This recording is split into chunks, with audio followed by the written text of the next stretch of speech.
Hi and welcome to the Geek Legion of Doom, and I'm going to be reviewing a movie called The Factory, which is known as Death Factory in the US. Now I'm actually kind of torn about this movie because there's some really bad things about it, but also some quite good things as well.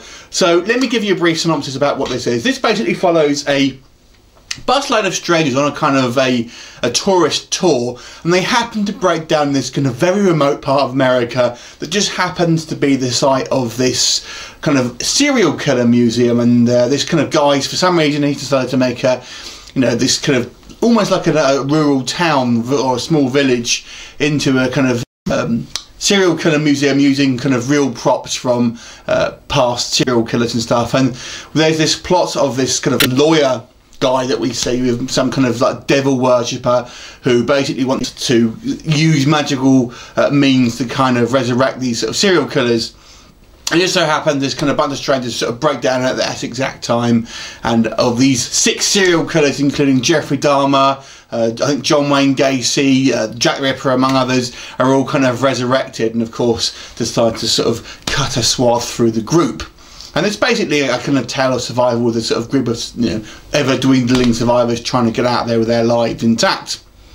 So what did I like about the movie? I actually thought the concept was quite fun, to be honest. This was quite a fun little movie to kind of really sort of incorporate a variety of different kind of killers all into the sort of one movie. And one of the things I did like about it as well is that the serial killers weren't all just on the same side. They were kind of fighting each other just as much as they were kind of trying to kill the kind of these sort of victims, if you like. So that was quite good, and I like the fact that they all just had their own agendas, if that makes sense. And it's kind of nice to see all these kind of bad guys just fight amongst themselves just as much as they actually fight against the kind of the good guys.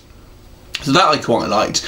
And the other thing I quite liked as well was the actual characters in this movie were all quite fun. Now we have this sort of typically diverse sort of section of people. We've got the gothy couple, we've kind of got these sort of 2 sort of bimbo girls, we've got the kind of religious couple, we've got the sort of this black woman who kind of is falling into this kind of racial sort of cliches. You've got this sort of soldier bloke. So there's a whole bunch of kind of just typical cliches that no one, you not really have too many people that say that sort of thing.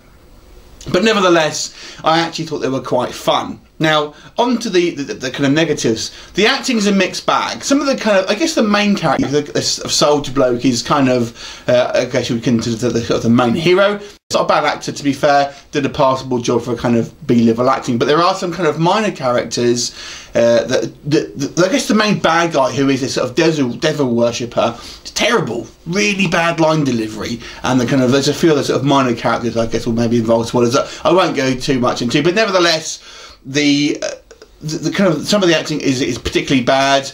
Jack the Ripper, I'd say, is a standout for a poor character here, and another character as well, which I kind of won't go into. There's a little bit of a spoiler, but there are some sort of dodgy acting here.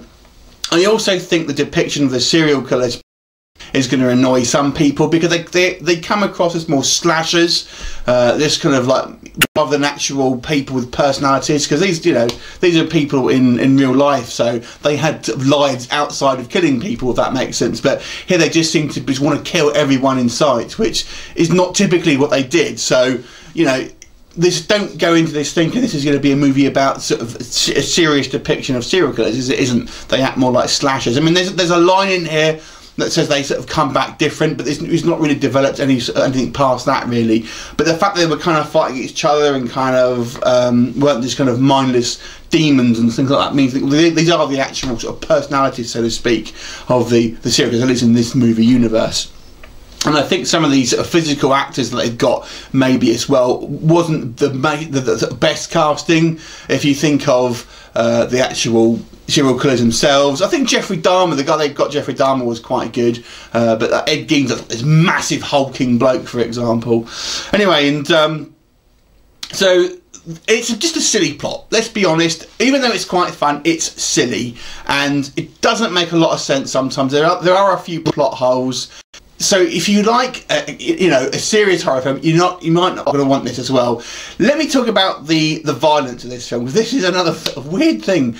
There's not a lot of gore in this film. I guess there's one sort of gory scene, but even that, it's a relatively low budget film, and the kills are just kind of knife in the guts, really. There's one sort of scene where it's, you know, the intestines fall out and stuff like that. But for the most part, you don't see a lot of actual gore, and the blood looks kind of fake. It's a little bit too sort of bright red, if that makes sense.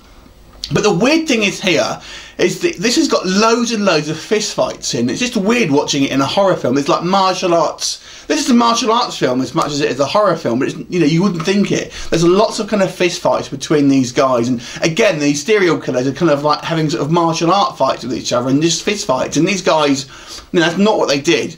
So it's just a very strange film. It's kind of a bit of a good fun time waster, because like I said, even though it has some severe shortcomings, I actually still kind of found it quite a fun movie. So I'm going to give this movie a 4 out of 10. It does have some severe issues, and like I said, if you're a serious horror fan, I don't think you're going to like this film, but it is kind of fun at the same time. So 4 out of 10 for me. Have you seen it? What did you think of it? Leave me a comment, and I will look forward to seeing you next time. Bye for now.